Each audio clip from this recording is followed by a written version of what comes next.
I abandoned my husband and my 2 children to leave with another man. 4 months later, I was diagnosed with a terminal illness, and my new boyfriend called my ex-husband to tell him he couldn't get involved with someone like that he should come take care of me. But neither he nor my children want to. I don't know what to do. I've always been a woman who follows her heart, a soul too vibrant to be contained by the suffocating, beige walls of a traditional marriage. For 10 years, I was the perfect wife to Mark, a man who, frankly, became more of a roommate than a partner as the years dragged on. I did everything: the laundry, the school runs for Sam and Vicky, the social planning, while Mark just existed in the background, providing a paycheck but zero emotional electricity. I wasn't just a mother, I was a person with needs, and those needs were being completely ignored in the name of family stability. When I met Liam, it wasn't some sordid affair, it was an awakening, a recognition that I deserved to be seen as a woman, not just a domestic fixture.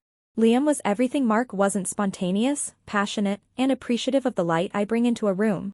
For months, I tried to ignore the pull, telling myself that my duty to my children was paramount, but eventually, the hypocrisy of living a lie became too much to bear. I realized that by staying in a loveless marriage, I was actually setting a terrible example for Sam and Vicky about what it means to be true to oneself. So, 4 months ago, I made the incredibly brave and difficult decision to leave that hollow house and start a life with Liam. I expected a bit of pushback, of course, because people hate it when you choose your own happiness, but I never imagined the sheer level of resentment that would follow. Moving in with Liam felt like a fresh start, a way to reclaim the youth I'd spent serving a man who took me for granted. We were still in the middle of that beautiful transition, with my things still tucked away in suitcases and boxes, when the universe decided to test me in the most cruel way possible. I started feeling fatigued, which I naturally attributed to the emotional toll of the move and the transition. However, the diagnosis came back like a physical blow, a terminal illness. Instead of the world pausing to offer me the grace I clearly needed, it felt like everyone used my vulnerability as an excuse to sharpen their knives. Liam's reaction was the first red flag, though I tried to tell myself he was just processing the shock in his own way. But yesterday, the reality of my situation hit me with a humiliation I wouldn't wish on my worst enemy. I was sitting on the edge of the bed in our shared apartment, looking at my unpacked suitcase, when I heard Liam's voice coming from the hallway. He didn't know I was listening, or perhaps he just didn't care anymore, as he spoke to Mark on the phone. The words he used were so cold, so devoid of the eternal love he'd promised me just weeks prior. "Look, I didn't sign up to be a hospice nurse for a woman who isn't even my wife," Liam told Mark, his voice flat and annoyed.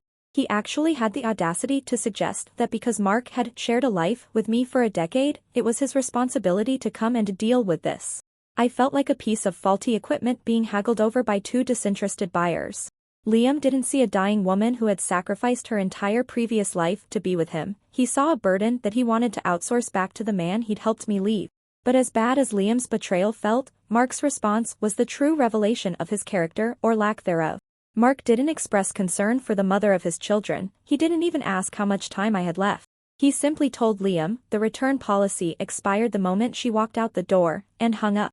I sat there in the silence that followed, completely stunned that a man I spent 10 years of my life with could be so transactional and heartless. It's as if he thinks a few months of me seeking my own joy somehow nullifies a decade of my service to him. The indignity of being spoken about like a returned item is something I can barely wrap my head around. I am the mother of his children, the woman who birthed his son and daughter, and he's treating me like a stranger because his ego is bruised. He's hiding behind this betrayed husband persona to justify a complete lack of basic Christian compassion. If he had any moral fiber, he would realize that a terminal illness supersedes any temporary marital disagreement. But no, he'd rather let me suffer in a house where I'm clearly unwanted than show a shred of the decency he used to brag about. I honestly don't know what to do because I'm surrounded by men who only valued me when I was useful or fun. Liam wants his vibrant girlfriend back and doesn't want to deal with the reality of a hospital bed, and Mark wants to play the martyr to get sympathy from the neighbors. They are both so wrapped up in their own narratives that they've forgotten there is a human life at the center of this. It's absolutely disgusting that I have to beg for the care I should be receiving naturally from the people who claim to have loved me. The kids aren't calling either, and I know for a fact that's Mark's doing. He's always been subtly manipulative, and now he's using my absence to poison their minds. He's probably telling them I abandoned them, conveniently leaving out the part where I was suffocating in that house for years. It is incredibly unfair that I'm being judged for a 4-month hiatus from a 10-year sentence. A mistake, if you can even call following your heart a mistake, doesn't give them the right to treat me like I'm already dead. I am sitting here, staring at a suitcase I never fully unpacked, realizing that I am the only person in this entire situation with any sense of perspective. I am the one facing the end, yet I'm the only one being asked to apologize for a tone or timing. It's truly appalling how quickly a family disappears when you aren't there to cook their dinner and fold their socks. I deserve better than this cold-blooded rejection, and the fact that they can't see that just proves I was right to leave them in the first place. Main story comments. Anonymous user 1 says you literally ditched your kids for a vibrant life and now you're mad the safety net you cut down isn't there to catch you? The audacity is staggering. OP's reply: a single mistake doesn't erase 10 years of marriage and motherhood. Mark and the kids are failing their moral duty to care for someone in need. Anonymous user 2 says Liam sounds just as shallow as you are. You left a boring man for a guy who treats people like disposable batteries. Welcome to your vibrant new reality. OP's reply: Liam is just overwhelmed by the situation, which is understandable. The real villains are my kids and my ex who should be here. Update 1. It's been 3 days since my last update, and the silence from my supposed family has reached a point of pure insanity. I decided to take the high road and reach out to Sam, my oldest, thinking that surely he would have the maturity to understand the gravity of my medical condition. I called him, my voice trembling, and I poured my heart out for 2 minutes, crying about my fears and how much I missed them. I waited for him to say he loved me, or that he'd talked to his father, but the boy I raised was nowhere to be found. He just listened to me sob and then said, "You told us you were finding yourself, Lauren.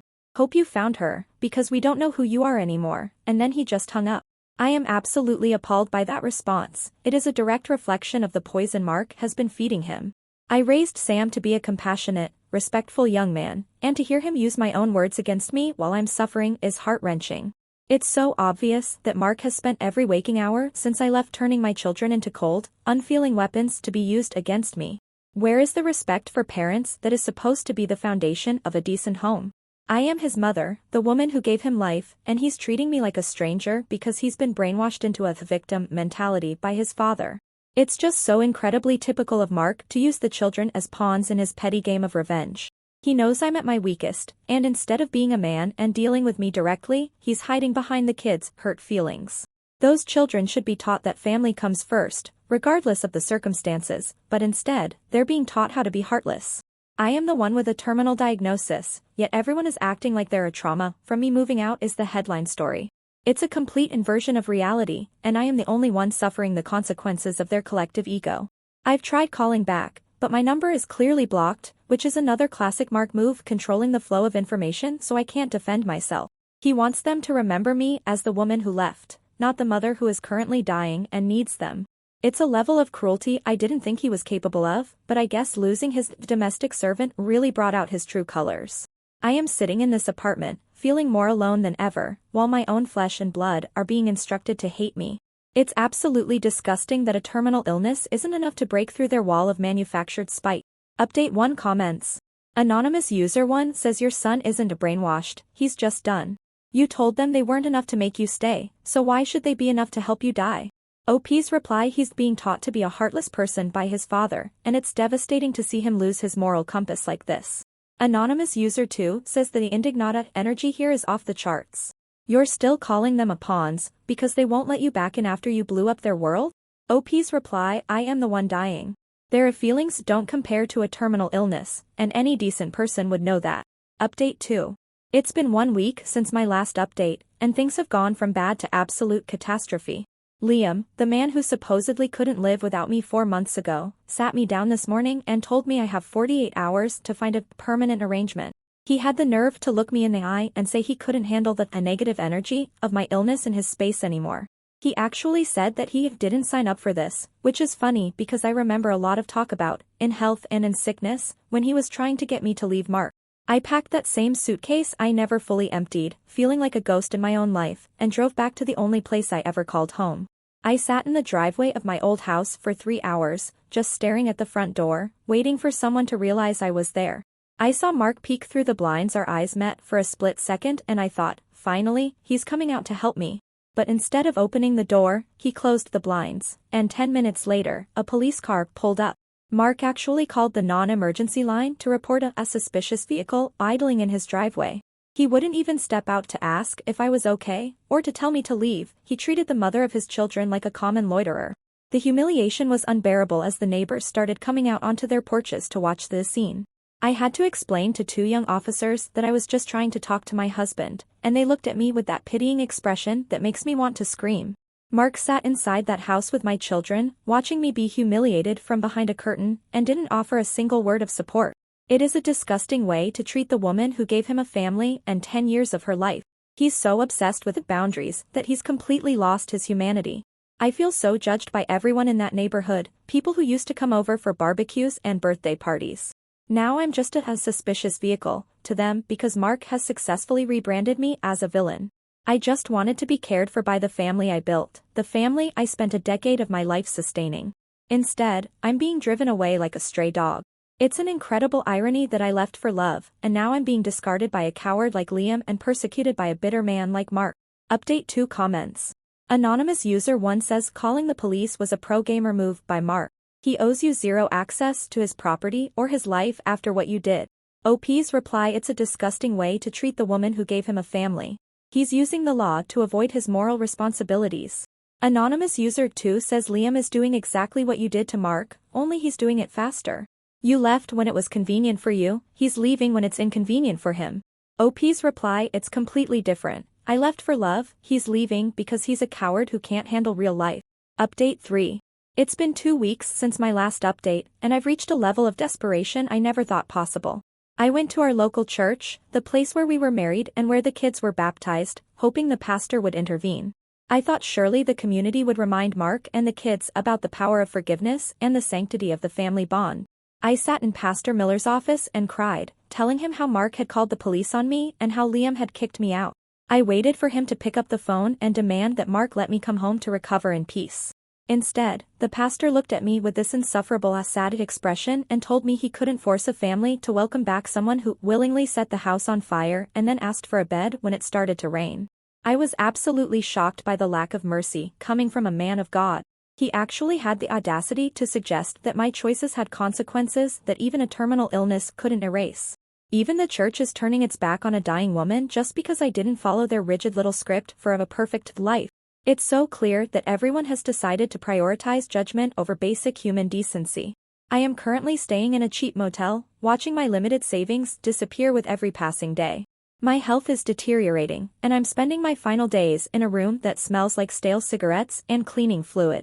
It's incredibly cruel that a woman in my position is being forced to spend her last moments alone in a place like this. I did everything for that church and that community for years, and the moment I stepped outside their narrow lines, I became invisible to them. The mercy they preach about is clearly only for people who stay in line and stay quiet. I'm so angry that Mark is being allowed to win this way, playing the noble single father, while I'm left to rot in a motel. He's probably getting casseroles from the same neighbors who watched the police move me along. It's a total farce, and I am the only one who sees the hypocrisy for what it is. I am dying because of the stress and the total lack of support from the people who owe me their care. My own family is literally letting me die alone just to prove a point, and they have the nerve to call me the one who abandoned people. Update 3 comments. Anonymous user 1 says that pastor is a legend. That fire analogy is the most accurate thing I've heard in years. You can't burn the house down and expect a room. OP's reply: the church is supposed to be about mercy, not clever little analogies meant to justify turning your back on the sick. Anonymous user 2 says you're going to die alone because you're still blaming everyone else for the consequences of your own choices. Even now, it's they owe me. OP's reply: I am dying because of stress and the lack of support from people who owe me their care after 10 years of my life. Update 4. It's been 1 month since my last update, and the world has shrunk down to the size of a single room. My health failed so quickly after that motel stay that I had no choice but to move into a low-cost state facility. There are no vibrant colors here, no passionate connections, just the sound of beeping monitors and the smell of industrial disinfectant. No one visits. I spend my days staring at the ceiling, waiting for a nurse who doesn't know my name to come by and check my vitals. Liam hasn't called once. I suspect he's already found another vibrant woman to fill the space I left behind. Sam and Vicky have completely blocked my number, and at this point, I've stopped trying to reach them. Mark sent a brief, clinical email to the facility's administrator, not even to me, saying that he will handle my final arrangements out of respect for the kids' peace of mind, but that I am not to contact them again. He's essentially treating my death like a legal transaction he needs to finalize. It's so typical of him to take the high road by paying for a funeral while making sure I never get to see my children's faces one last time. He's won, I suppose. He's successfully erased me from their lives. I look back at the 4 months I spent with Liam, and it feels like a fever dream that cost me everything. I burned every bridge I had to run toward a man who threw me away the second I became a burden, and now the people I abandoned are simply letting me stay on the other side of the river. I still think they are incredibly cruel, and I still believe they failed their moral duty to me as a mother and a human being. But as I sit here in a room full of strangers, I realize it doesn't matter who is right anymore. The vibrant life I wanted turned out to be a hollow promise, and that the boring life I left was the only thing that would have kept me from dying in a place like this. I am just a guest in a room full of strangers now, waiting for the end of a story that I completely misread.